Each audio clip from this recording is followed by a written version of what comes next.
in this video, I'm going to go over everything that I wish I'd known before I started my degree as an exercise physiologist.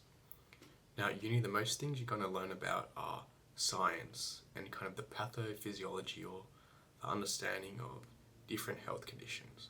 That's what their priority is to teach you. What are the safety things you got to remember? What is the actual condition and how it works? And so that's the majority of what you're going to learn at uni. As an exercise physiologist, ironically, they don't even teach you any exercises. You're going to have to learn that stuff on your own. And you're going to have to learn different assessments and how to communicate with people and how to remember information. And then you're actually going to have to learn how to apply it. And they're not going to teach you how to apply it. You've got to figure out how to apply it yourself. And along with that, you're going to not really feel like you're competent enough. You're going to have this imposter syndrome where you don't really feel like you're good enough, or you don't think your information that you know is right, and you're going to have this fear of potentially being wrong, because at uni you go to tutorials and you don't want to be wrong. So you get this fear of being wrong, and I'm going to show you how I actually dealt with overcoming this. So the most important thing that I learned was at placement, and that was having what I call an exercise Bible. This is where you store all the information, because you're not going to be able to remember absolutely everything from all the slides and the lectures and the tutorials. So it's best to have a place to actually store this information.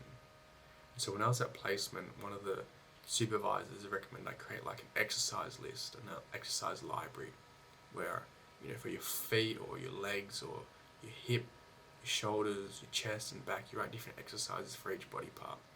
And you create this list and you have it somewhere stored that's easily accessible. And so I thought I could just add onto this by creating like what I call an exercise Bible. And so this is my Bible, the Exercise Physiology Bible. And so I have different exercises, I have notes on the pathophysiology of different conditions, how to conduct assessments, medication, any notes on, GP reports, how to write SOAP notes, frequently asked questions and scripts. So if you open my exercise Bible, I've got a framework. How do you prescribe exercise? You name it. What are the muscles involved? Why is the person going to be doing this exercise? Demonstrate it. 3 critical features, and then when they do it, give some sandwich feedback. That's how you prescribe an exercise to someone.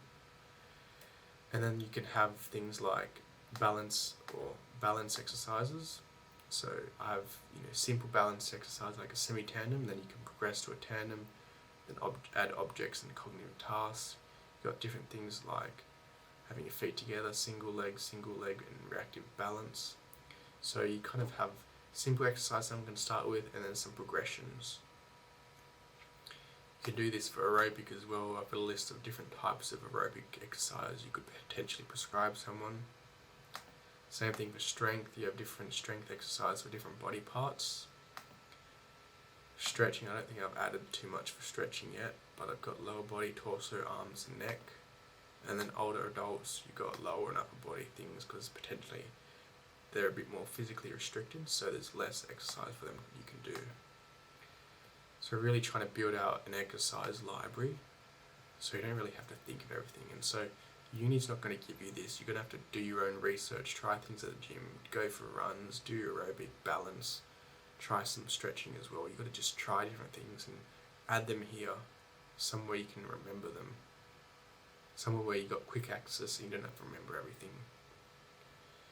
You then want to create a pathophysiology section. So this is the section where you have all different conditions.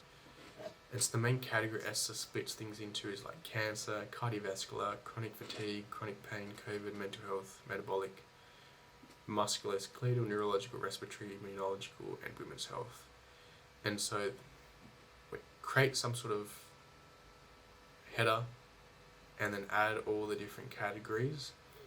And then when you're watching the lecture slides or you're doing a tutorial and they talk about, type 2 diabetes, you can duplicate a template on Notion, untoggle it, and then you've got, you write about that condition, what are the considerations in terms of safety, why is that important, how you're going to manage it, and then you go into treatment and, what are the fit principles related to that condition.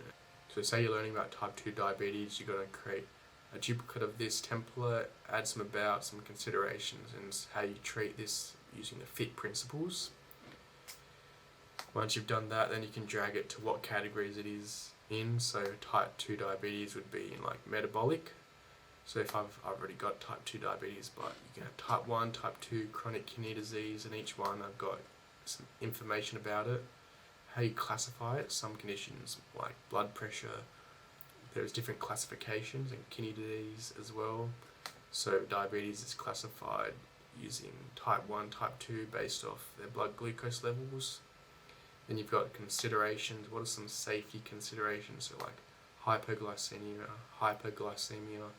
peripheral neuropathy, temperature regulation. So you've got some safety measures for each condition as well. And then how you treat it. So you should be trying to do that for when you're learning lectures or tutorials, instead of just writing notes or copy and pasting what they've written on the lecture slides. Add what they've got into your exercise Bible. Duplicate a template. Say you're learning about cancer that week, just duplicate a template, drag it into the cancer section, and then add any information they've got in the slides about the condition, some safety considerations, and the fit principles to treat the condition.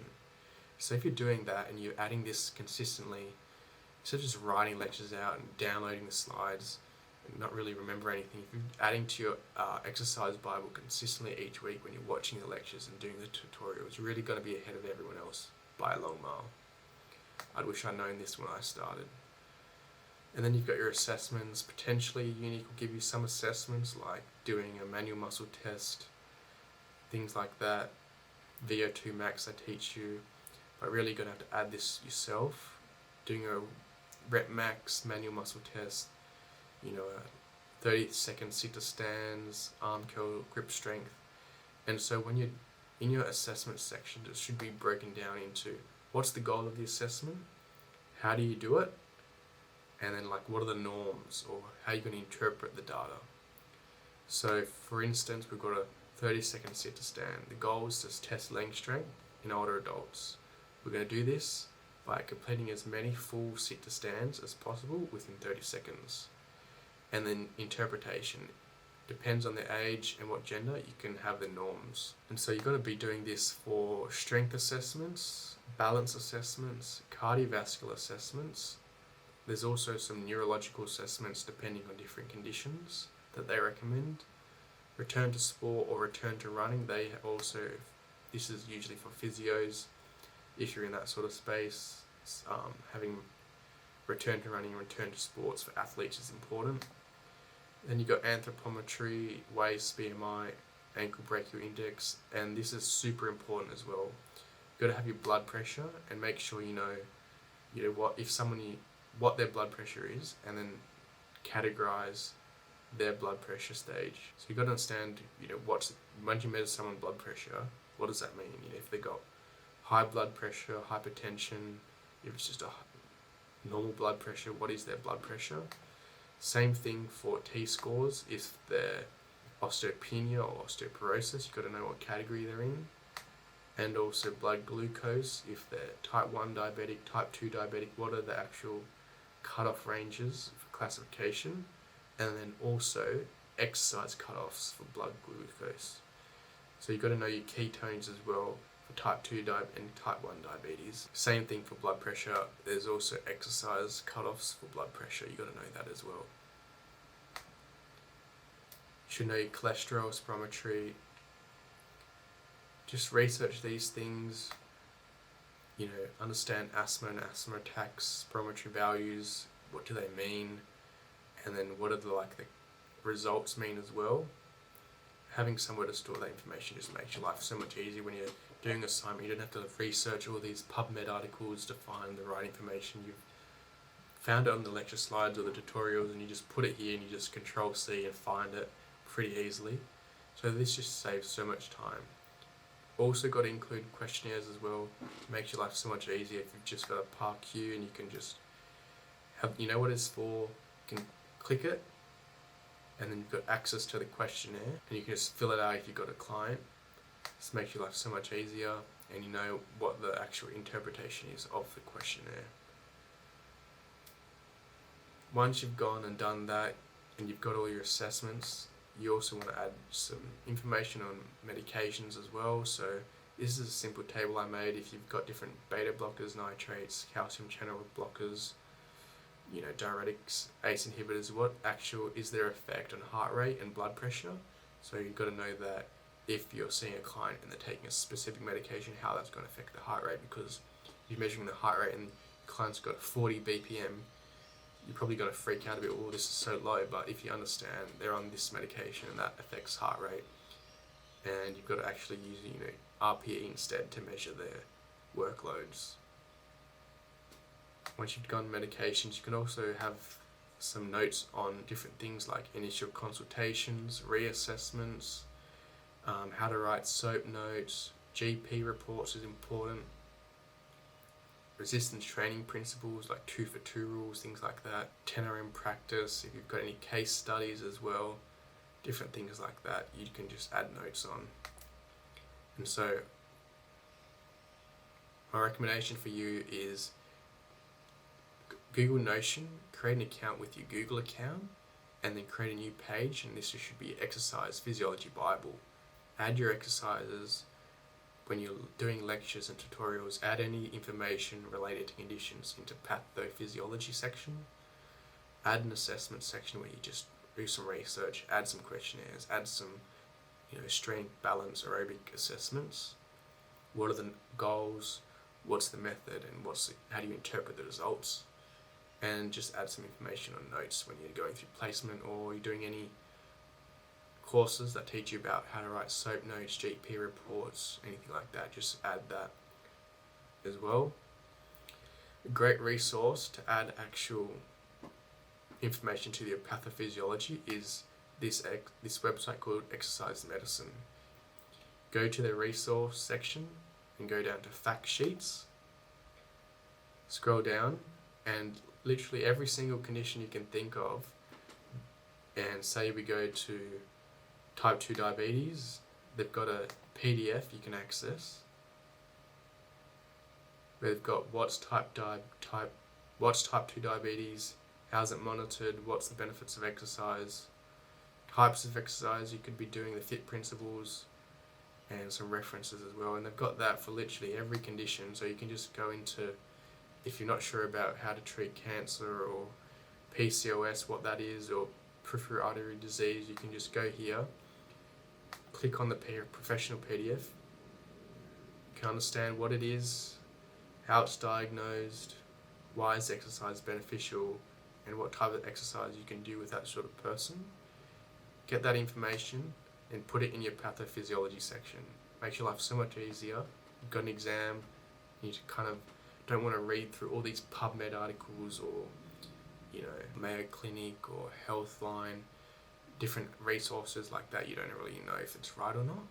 Just go to Exercise Medicine and go through each condition and the PDFs. Add those information to the pathophysiology section. You've got it right there. You don't have to do all this research because you've got the information right there at your fingertips.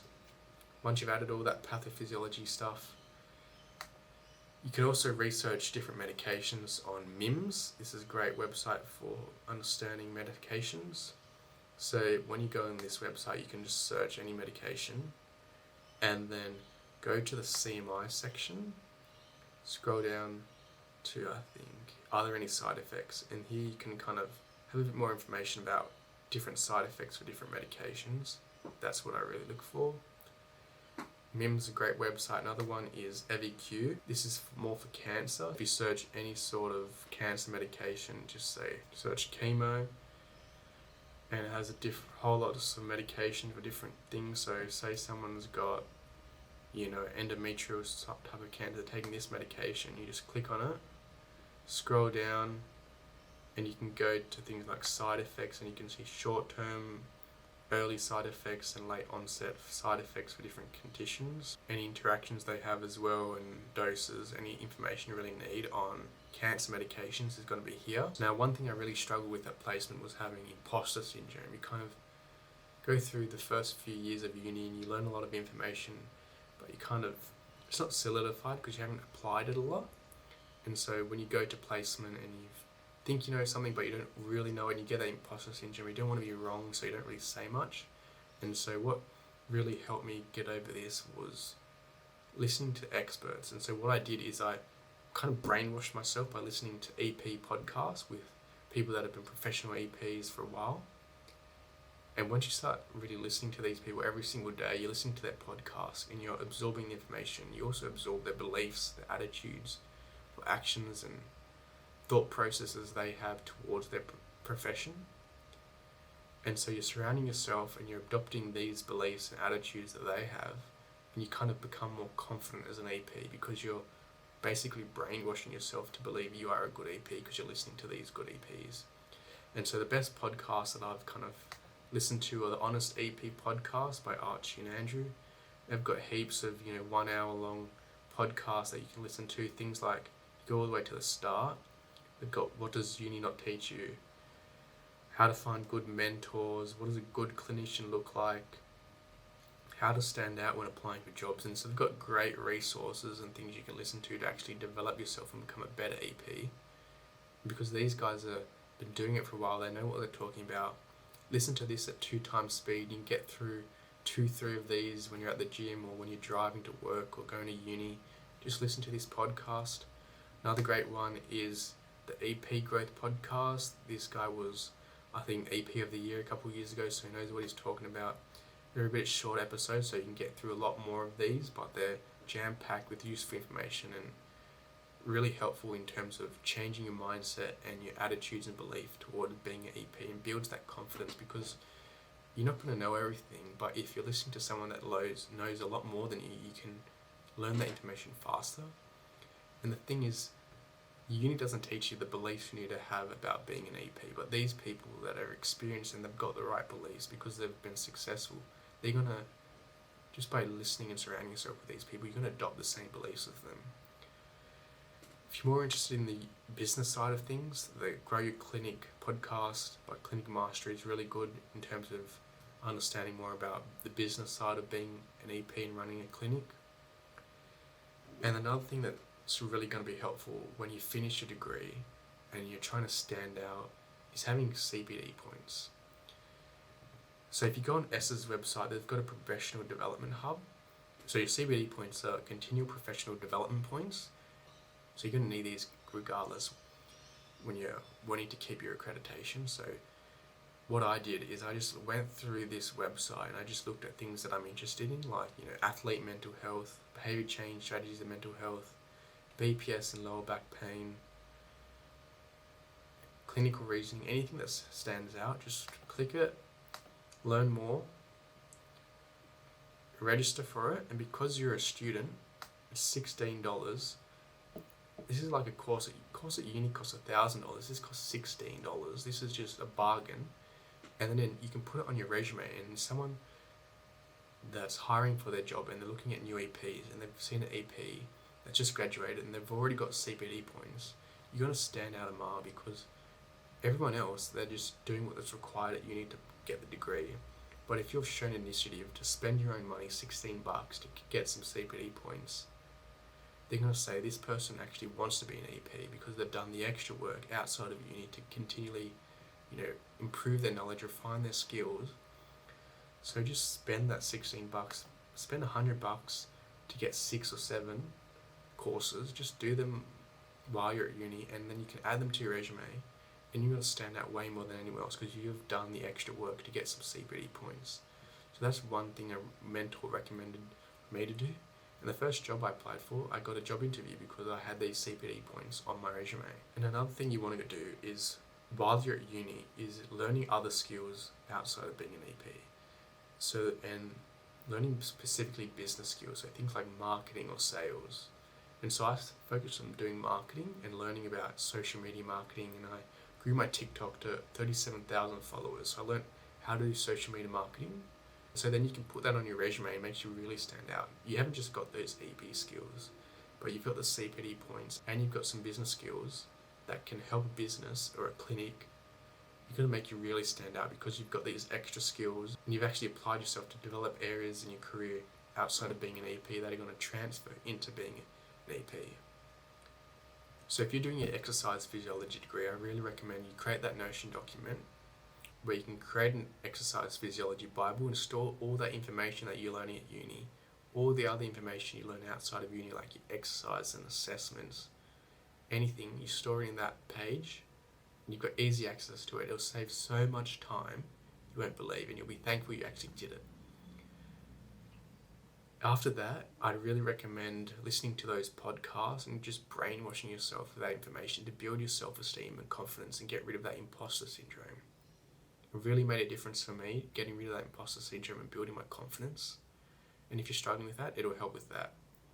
And then to really stand out after you've graduated, make sure while you're at uni, you're getting those CPD points. Just spend a couple bucks on getting CPD points. It'll make you stand out, and learn other skills like marketing or sales or some sort of business skill that will make you also stand out on your resume. Don't just do what everyone else is doing, working at Woolworths or cafes or bars or restaurants. Everyone else is doing that. How can you stand out on your resume if you've got the same resume as everyone else? Learn different skills, apply yourself, have fun, make your life easy as possible and enjoy it, because one day you're not going to be able to go back to these times again and enjoy uni. It's boring, but you've got to get through it and try and make it fun. If you like the video, I'll add a link to my LinkedIn. You can reach out to me. I can send you this exercise physiology Bible if you tell me that you've watched the video and you want help. If you stayed this far, hope everything goes well and make the most of your uni experience.